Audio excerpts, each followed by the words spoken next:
Hello, everybody, from that nightclub at the end of the world. It is Sunday, the 16th of March in the year 2014. As all of us, I'm sure, are aware to one degree or another, this week marks the third anniversary of the earthquake and tsunami which devastated the nuclear reactors and all of Fukushima Prefecture in Japan. We have a good guest tonight to talk about that. Before I bring Libbe HaLevy on, I want to make just a few observations here about the state of the world as a whole, and I think that'll set a background for the conversation we're going to have tonight. On this property where I'm staying, I have landed in Calistoga, California. It's been beautiful weather, 76, 77 degrees today, bright sunshine, green everywhere, and I'm not feeling guilty about it. I had a great conversation with a guy who, on the property, Brad Gates, who is known as the Tomato King of Northern California. He's got like 20,000 starts going into a greenhouse that I can walk to from the trailer I'm staying in.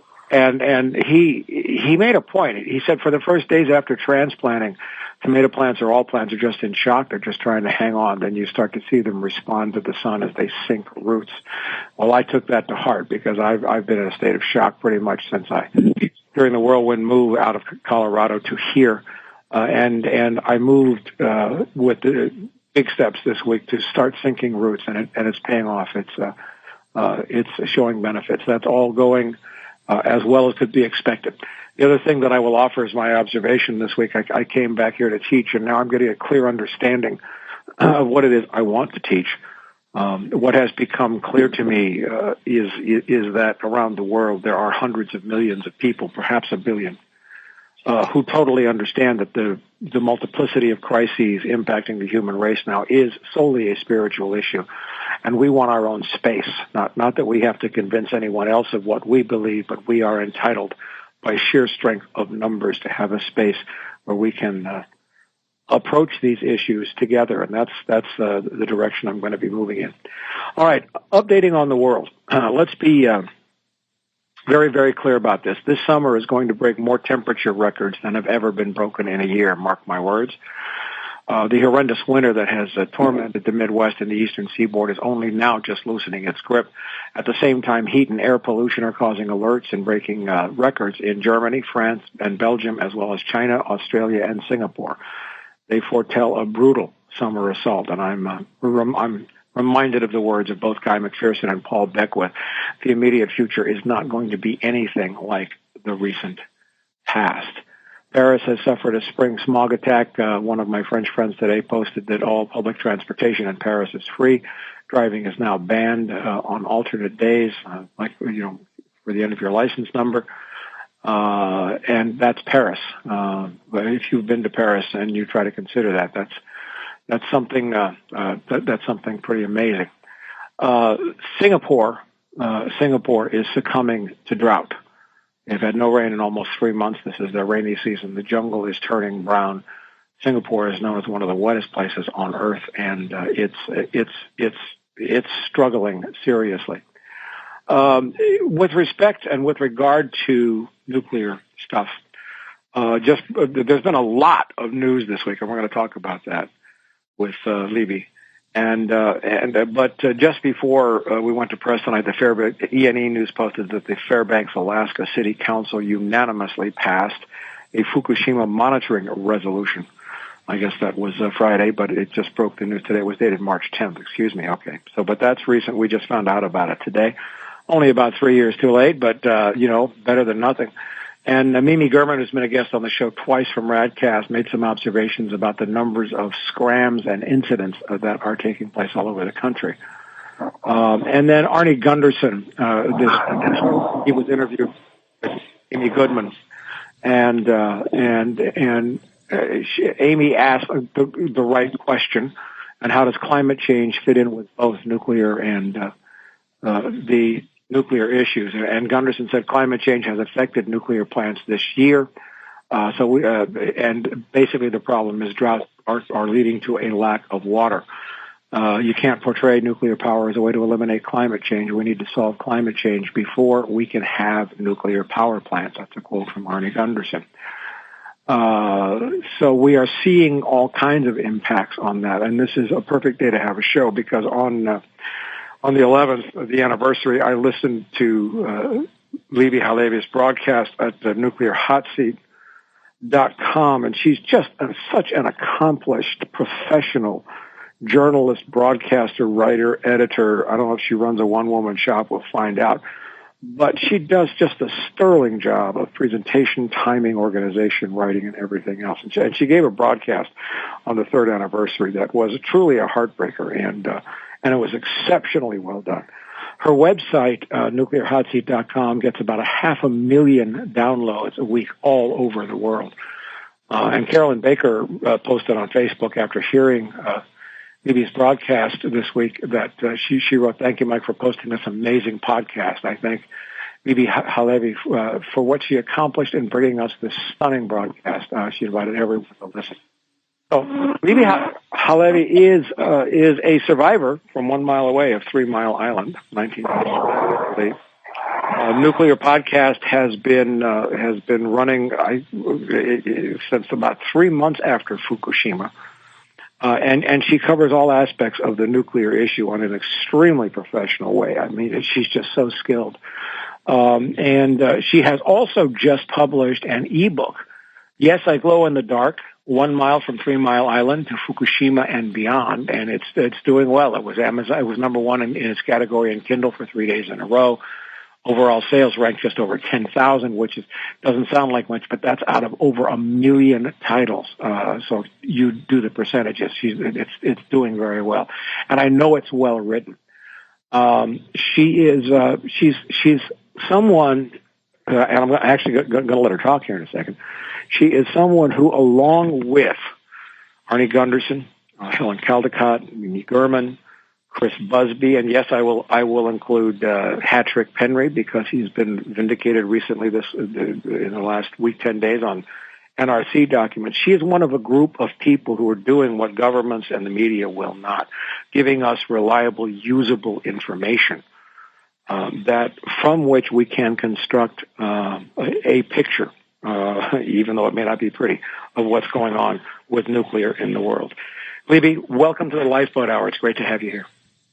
Thank you, Michael. It's lovely to be here with you and have the chance to speak directly to your people. Great. You know, we have a pretty sophisticated audience here. We are big picture people. We have addressed the deepest, darkest aspects not only of nuclear but of climate change, infinite growth, peak oil, so on and so forth. But you have a very particular expertise. So I've got a question I want to start with, because you've been on this field since 3 Mile Island, which I think was 79, right? Yes, it was. Okay. So since Fukushima, has attention to issues of safety, remediation, retrofitting, has that picture improved at all since Fukushima? Before I answer that, I think I need to roll this back slightly in the conversation. Sure. Because, yes, I was 1 mile away from 3 Mile Island when it happened, and I fell for the lies for the first 2 days and a smidge until that announcement went down the middle of the street saying stay indoors and do not go outside unless you absolutely have to, and close your windows and stay away from them. Mm-hmm. So I went through that trauma and the aftermath, which is what I cover in the book. But what you need to understand is that I was so traumatized by the experience, it was post-traumatic stress, that other than a brief attempt to be an anti-nuclear activist in the wake of that, when I just couldn't handle it, I was just being re-triggered too much, mm-hmm. I stayed completely away from the nuclear accident until Fukushima happened. So all the activism that you see from me has only happened since that time. Okay, thank you. From the perspective that I have gained, and, watching this up close and personal, down to the nubbins every day for 3 years now, I look for patterns. It's about pattern recognition and what's going on. First of all, 3 Mile Island was remarkable because there was no defense against it. So the media of the world got there, responded, landed on the ground. Reporters were exposed to radiation like everyone else. And on the 5th anniversary, I believe it was, there was a reporter who wrote about the fact that he had come down with cancer a few years before then, and he directly attributed it to having been at 3 Mile Island. Mm-hmm. So there was an incredible openness about the dialogue, about the fear, about the problem. What the nuclear industry got from that is that they cannot in any way let any negative information out when an accident happens, which is why today, after they've spent 35 years, because we're coming up on March 28th on the 35th anniversary of 3 Mile Island, right. They have spent 35 years developing a highly funded infrastructure of liars, people bought off, politicians paid, people put into positions where educational materials could be manipulated. I mean, it's legion the ways that they have done their propaganda, so that, as Fukushima showed us, there's no honest information coming out. There's no regular media coverage. Everybody's been taken out of that game. So if you're asking me whether there's been more awareness, perhaps in those of us who either have been following this issue or were recruited to it by Fukushima, as right. I was. I refer to 3 Mile Island as the mule kick that knocked me out of the life I was living, and Fukushima as the mule kick that got me back into it. Other than those of us who are us, there's only a vague discomfort at best in the outside world in terms of people's awareness. And in terms of the industry itself, it's hard to tell. I think that they are much more on the alert for how they have to manipulate us away from panic, meaning away from truthful information, than there is about attention to safety. Okay, let me ask this, which is that was a great answer. Thank you, because you paint well on a large canvas. We know, for example, that the reactors at the Fukushima Daiichi were GE Mark I's, and that they're fatally flawed in terms of design. Since Fukushima, has there been any indication that anybody is trying to retrofit or put any more money to make all of the Mark I reactors in existence, of that, and that would include Indian Point near New York City, any safer? There may have been some superficial things done. And again, this is my take, and I will clearly state right now, I'm not an expert on the tech, on the engineering. Virtually everything I know is what I've picked up from people like Arnie Gunderson and Ace Hoffman here in Southern California, who is an ace on this issue, and other people in other writings that I have gotten. Okay. But to the best of my knowledge, there's no culpability that has gone back to GE for having designed the Mark I, or GE Hitachi as it is now. And I think that any changes that have taken place are superficial and don't go to the core issues, the safety of the steam generators that are wearing out, the age of the nuclear reactors. I saw somebody post, I may have been on one of your threads, about with all of the accidents in storage that have seemed to have been happening in the last week. Do we think it's a conspiracy? And I posted immediately, and I said, no, it's not a conspiracy. It's just most of these reactors are the same vintage. So the parts are wearing out at about the same time, which is why suddenly we are seeing an escalating number and severity of accidents, and we're not going to roll back from that. It's just going to keep getting worse. Okay. One of the things that you do, and you do so well, and I have to say again how much respect I have for the way you put your broadcast together. You do a great job.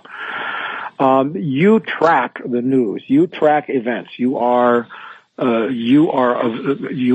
vampire for information about nuclear. and it has been a really busy week. What comes to the top of your head this week, aside from the British Navy shooting a fake torpedo at a nuclear dump? What else comes to your head this week of significance? Well, that's the preview of the numbnuts of the week, because I don't think they could be more boneheaded than that. Yeah. And here's the thing.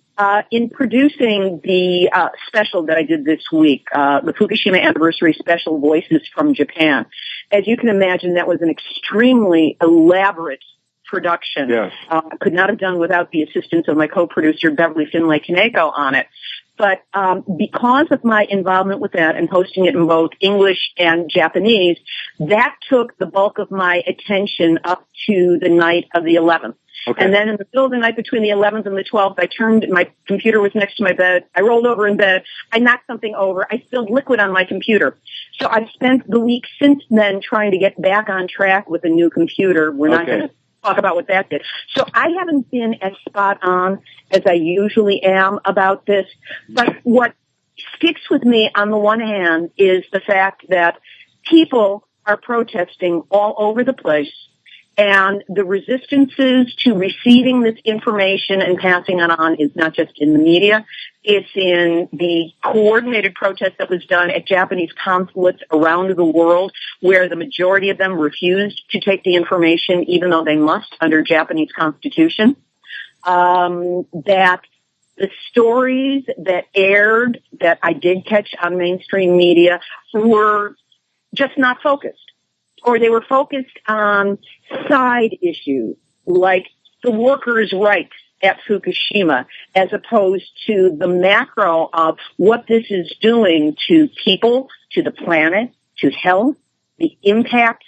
None of that was covered. It was all, it's that problem over there, and it's the workers who are being exposed, and so it doesn't have a chance to bleed out into general consciousness and general awareness. Okay. So really, what was being done, what I caught from it, and again, this is looking at the patterning, pattern recognition, is that the media was sidetracked into, well, we've got to say something, let's not make it dangerous, let's not make people uncomfortable about it, and let's say we've done our duty and then move on. Okay, so that's an interesting place to break, and we're right at the point where here at the nightclub at the end of the world, I like to mix music with the hard stuff. It's a way of entering the heart with the mind. And you sent a song, and I'm going to let you tell us about it. It's a song called Ma Nature, which is all queued up and ready to play. And I understand you wrote the lyrics for it, but you've had some experience as being involved with Broadway or show productions. You're a lyricist. Tell us about the song, and then we're going to hear it. The long, sad story of my involvement in musical theater, you can read about it in Yes, I Glow in the Dark. I don't want to get into details, but This is from a show that actually came out of my 3 Mile Island experience. It was never produced for reasons I don't need to get into here. Sure. But what you're going to hear is a demo. The show is called Armageddon. It was a positive look at the end of the world.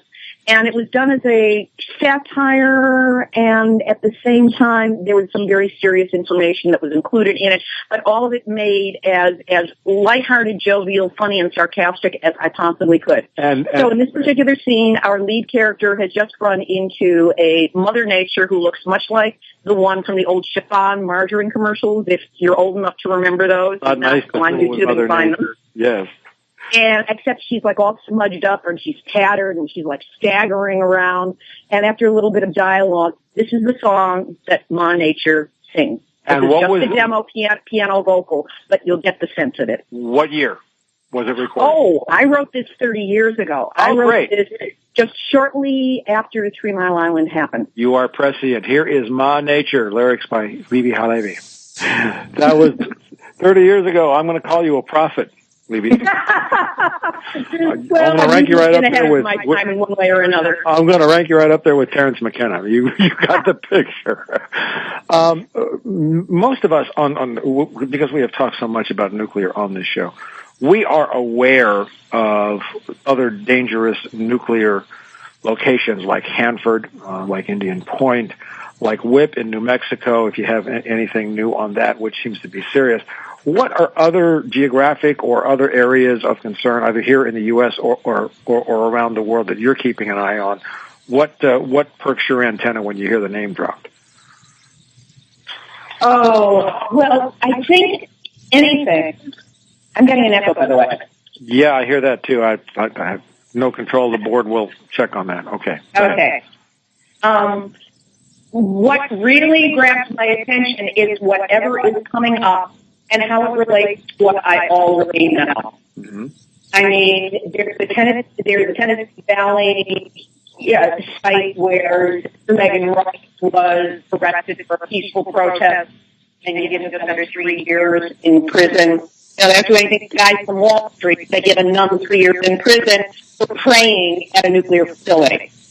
I'm very concerned about the Whip site and Hanford right now because they are linked in many ways. By the way, is this sound coming across okay? No, I'm getting a note from the board. I don't know if you're on a cell or a landline, but the board is asking me to ask you to call back.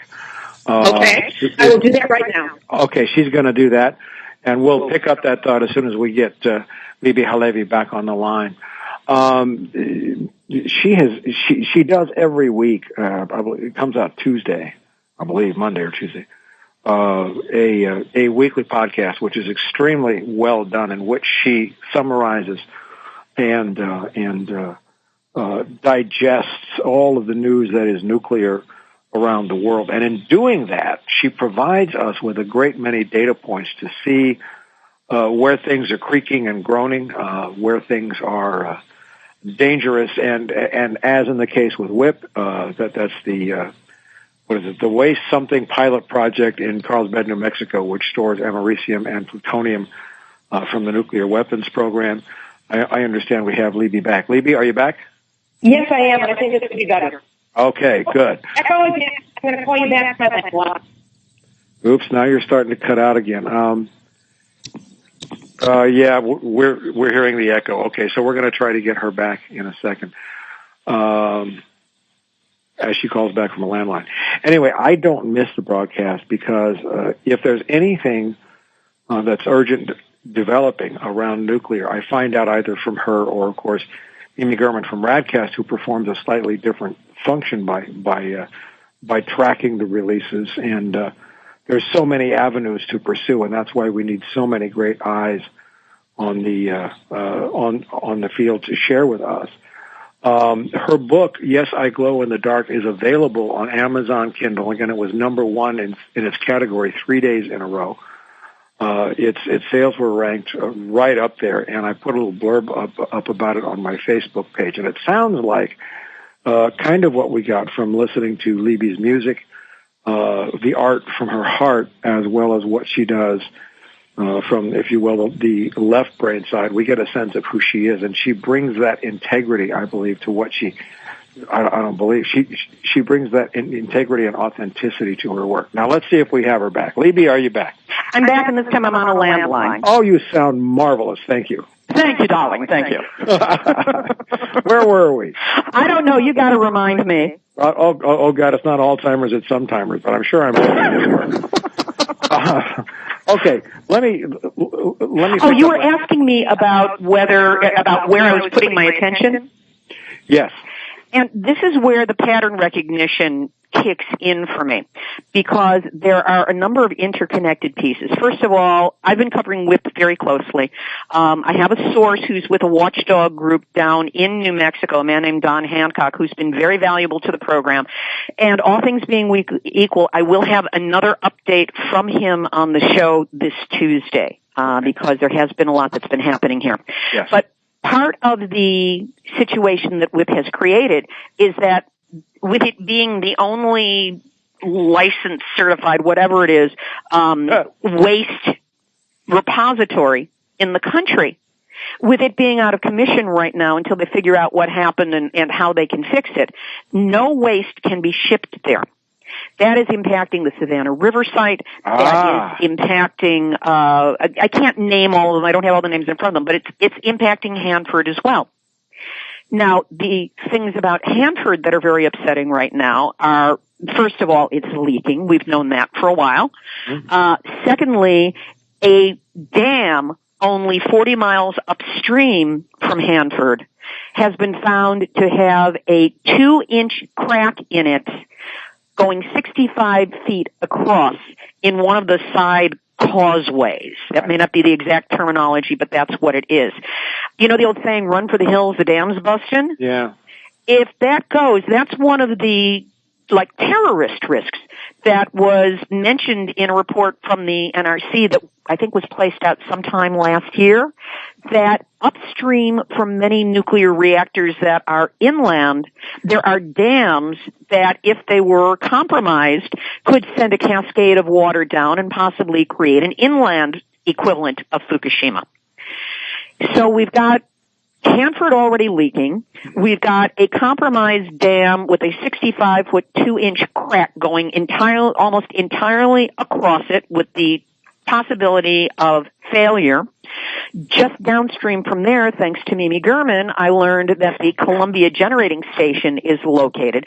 So if a surge of water comes down and cannot be controlled by the one dam that stands between Hanford and this one, there's going to be a surge of water with the potential of washing in and over the site, and thus transporting the open pit radionuclides that are stored there into the Columbia River, into the watershed, and then further downstream, and God only knows what the water can do at the Columbia Generating Station. Okay, which begs an extremely important question that I have talked about almost since Fukushima occurred, that my dear friend Guy McPherson and colleague Carolyn Baker, we are all concerned about this. There are some 450 commercial nuclear reactors in the world. I don't know how many nuclear storage facilities there are, but that's not counting the military and the research and university reactors.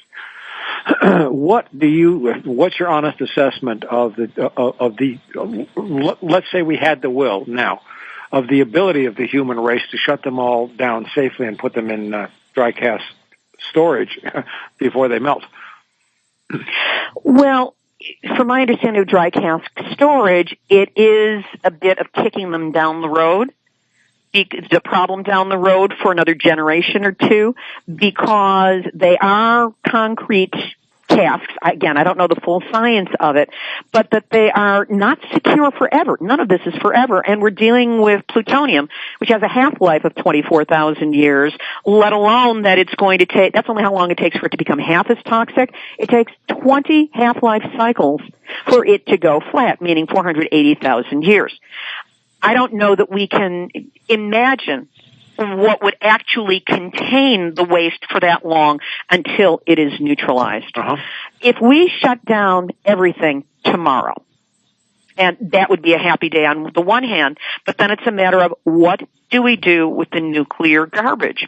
Right. And there are lots of theories out there. I know I did a program on the Roy process, but in talking with Arjun Makhijani, doing a process like that, which was about knocking neutrons off of plutonium to cut the half-life down to almost nothing, would create a whole pile of other nuclear waste that would be as dangerous, if not more dangerous, in the short term. The short term being, 300 years, 1,000 years. Mm-hmm. So that's not feasible.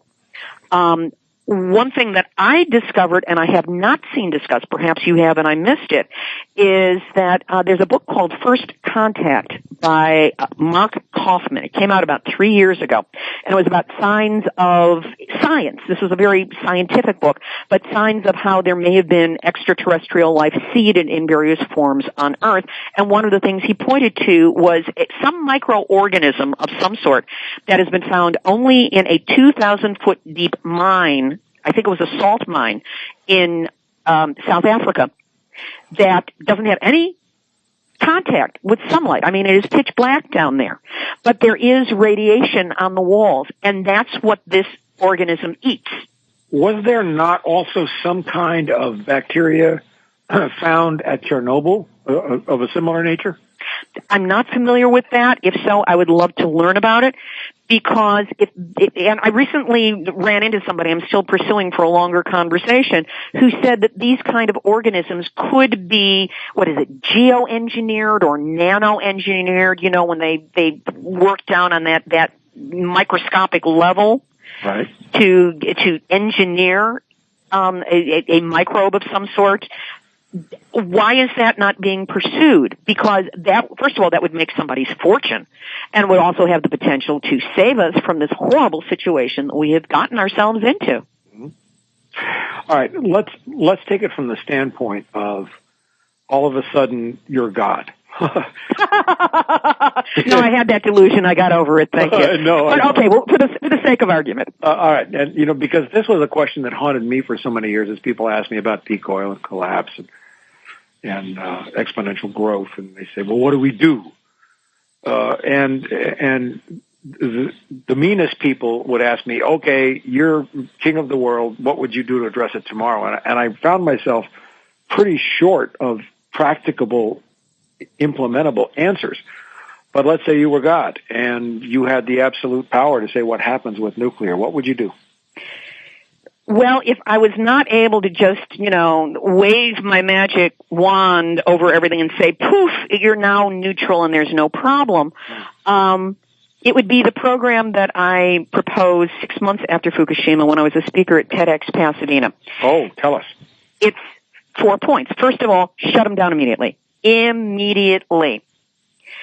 Secondly, take all the money that is in federal loan guarantees and underwriting and all the rest, take it away from nuclear and pour it immediately into solar. Not top-down solar like, Solyndra? Right. But to all the little mom-and-pop places that have been growing up locally, because there's much more solar energy being generated in this country than is showing up in the records, because, as I have learned, anything that is generated on a rooftop that's used by a house doesn't feed back into the system, doesn't feed back into the grid, so it's not metered. None of that is used as locally generated, meaning immediately generated from rooftop, is measured. So we've got a lot more solar going on. So the second piece of it would be to take all that money and give incentives, underwrite it, put solar on every rooftop in America, in every backyard in America, in the middle of the desert where you can't have solar, have wind, have them both, do geothermal, all of the different methodologies that are out there. And we need top-down leadership on this. It's not going to happen by us struggling uphill trying to push this thing. It's going to take really strong political will. Leading up to World War II, with FDR's leadership, we accomplished miracles in this country because we had a leader who said, we're going to do this, we're not going to do this, we're all going to have to bite the bullet, but we're doing it for this larger reason. We need somebody who's going to frame it that way and take it forward. The third piece is that we have to look for ways to neutralize the radiation that we've already created with the tons. And when I first joined this movement 3 years ago in an active way, we were talking about 70 tons of high-level nuclear waste. That was 3 years ago. We've generated more, and we haven't changed our statistic on it. So that needs to be up-leveled, but we need to find some way to neutralize and store until neutralization is possible the waste that is there. And oh gosh, I'm forgetting the fourth piece of it right now. Oh, it was good. It was good. I'll post it on the website. Okay. All right. So you and that was actually comforting to me. It actually made a little sense, assuming someone with absolute dictatorial powers who was not a corporate stooge and owned by the banks or the nuclear industry was there, who had and was willing to exercise the power. That's a good step. Shut everything down immediately and remove every financial incentive for nuclear and transfer it all immediately to alternative energy sources to be implemented. Yes. Okay. I just remembered the last piece. Go ahead. Again, leadership top-down. Conservation, conservation, conservation. I'm sorry, but we really don't need our Christmas lights. I know we have a sentimental attachment, but that's just a minor thing that we can get rid of. We need to look at all in essential energy use, and for the sake of our planet and our children's and our great-grandchildren's future, we need to cut back on our usage, because that alone will lessen how much energy has to be produced. It will put us more in alignment with what can be generated already through renewable, sustainable methodologies, and give us some breathing space.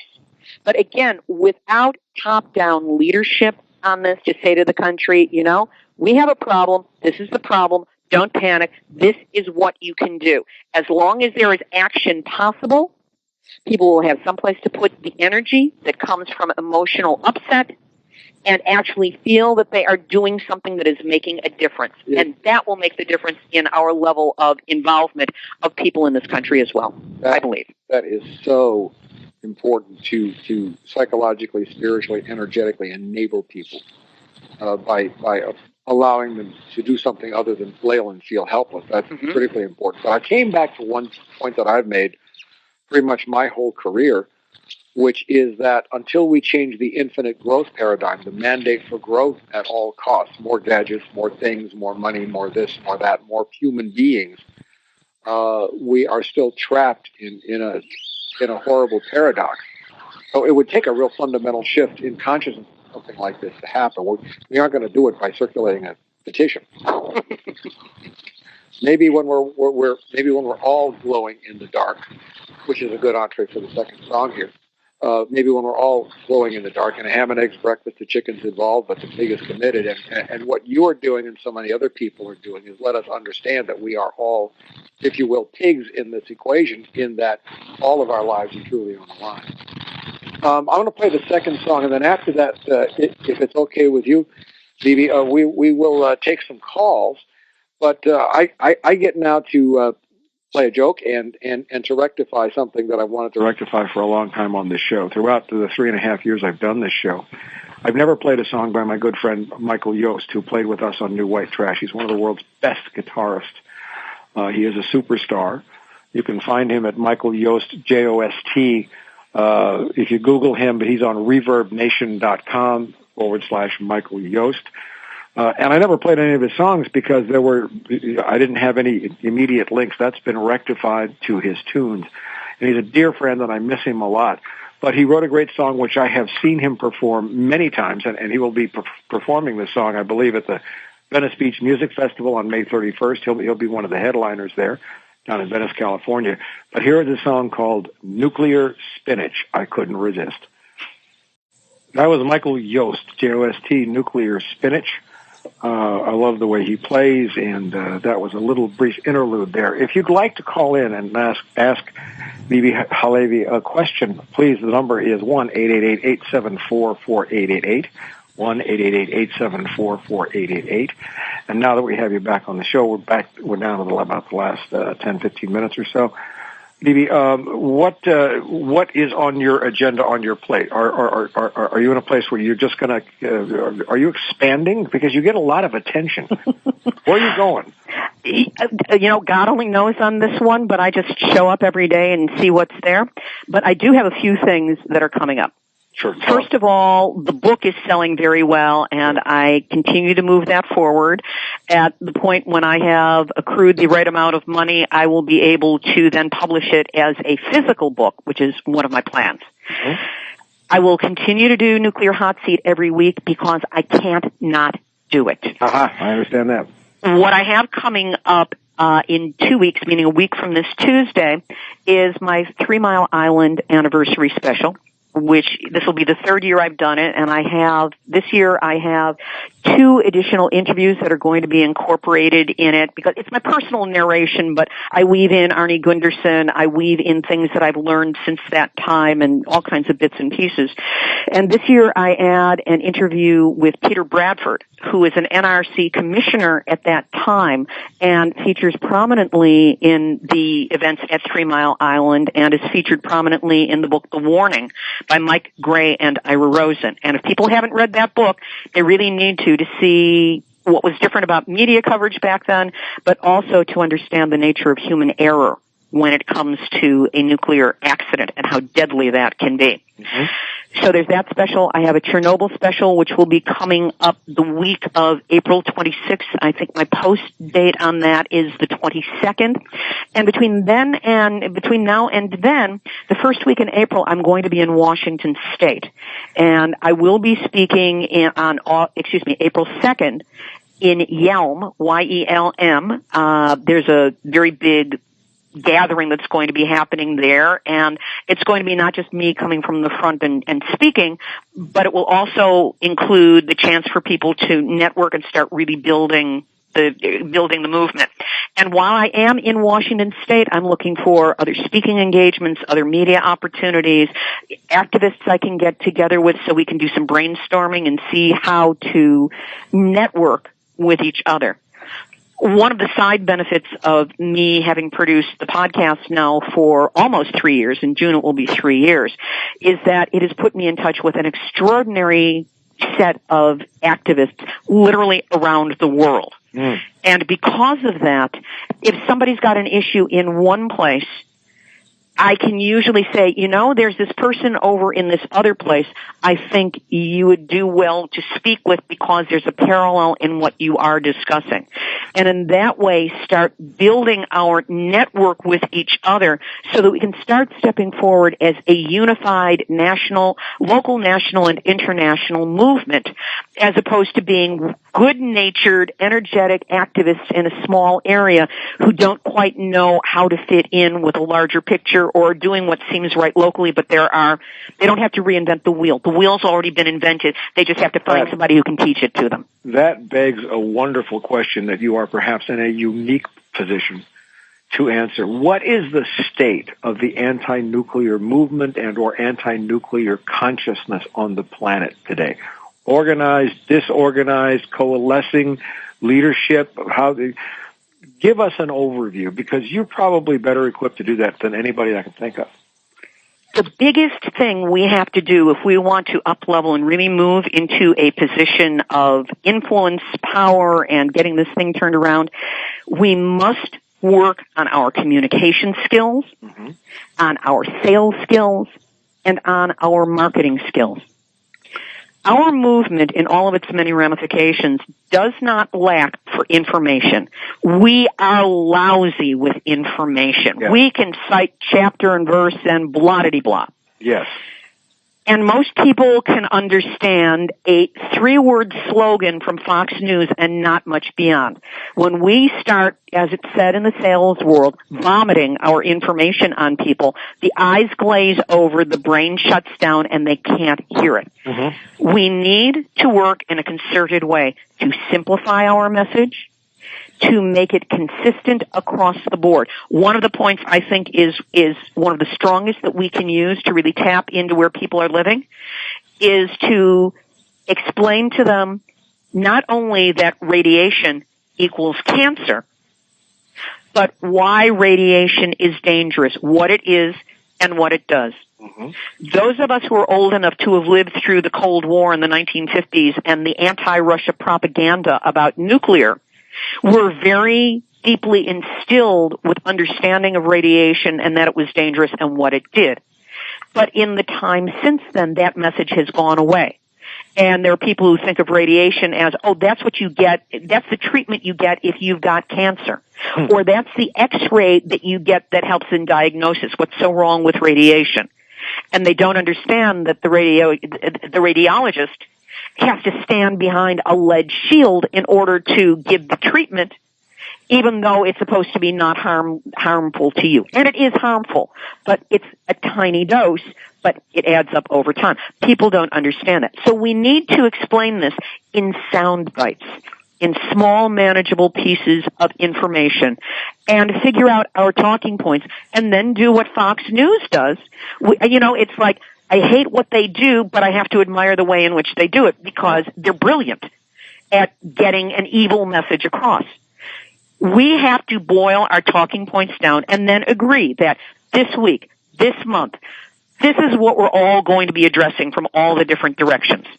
So a consistent message goes out across all platforms, be it from NEARS, be it from Beyond Nuclear.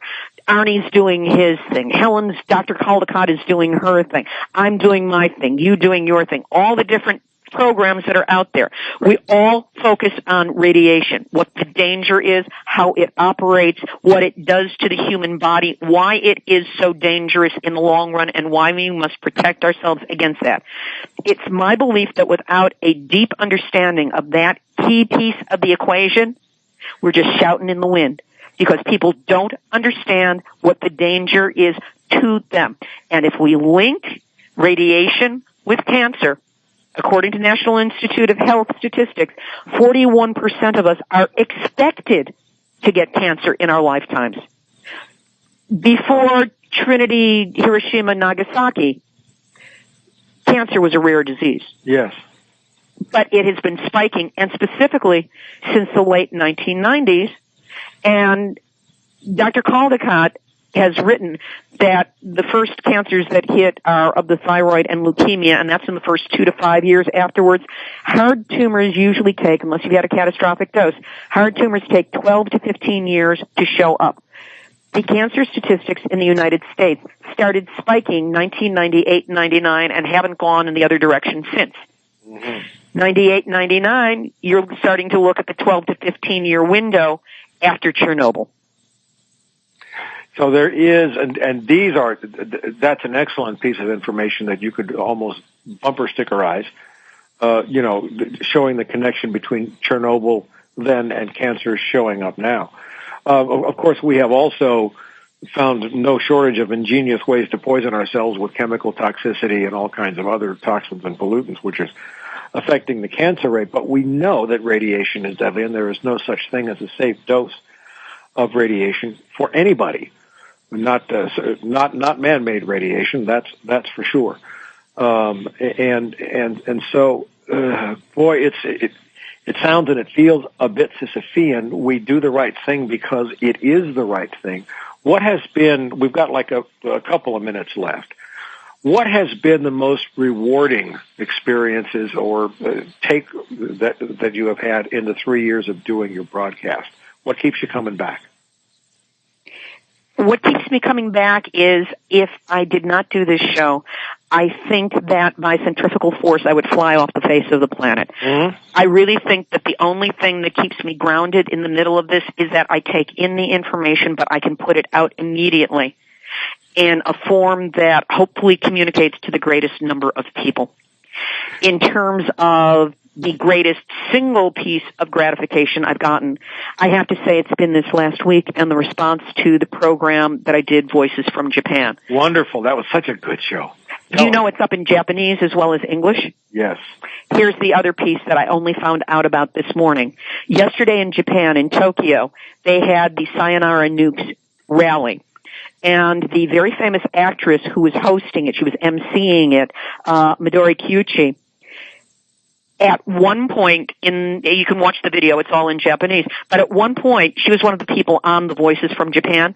Mm-hmm. She started talking about Nuclear Hot Seat and me and the program and 3 Mile Island to all the assembled people there.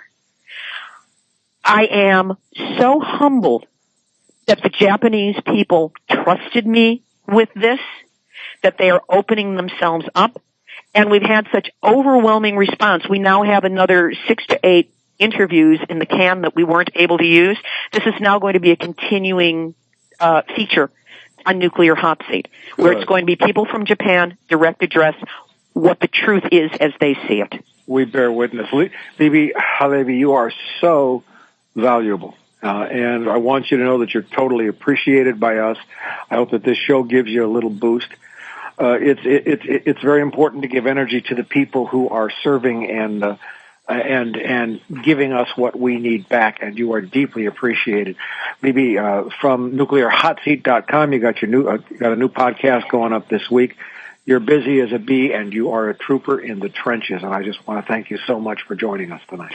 Thank you so much, and I want to remind people, if they go to Amazon and they put in either my name or Yes, I Glow in the Dark, they'll see my ebook, and it's not just my personal story, but it's how the nuclear industry tricked us and what we can do about it.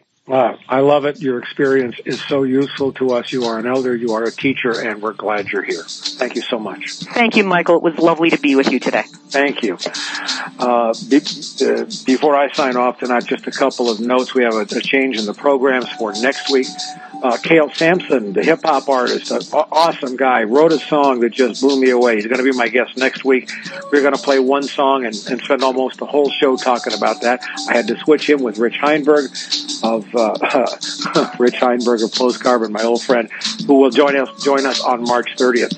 And I'll keep you updated on my adventures. This is Michael C. Ruppert, Tracker of Truth, here on the Lifeboat Hour. I love you guys. We'll see you next week. Good night.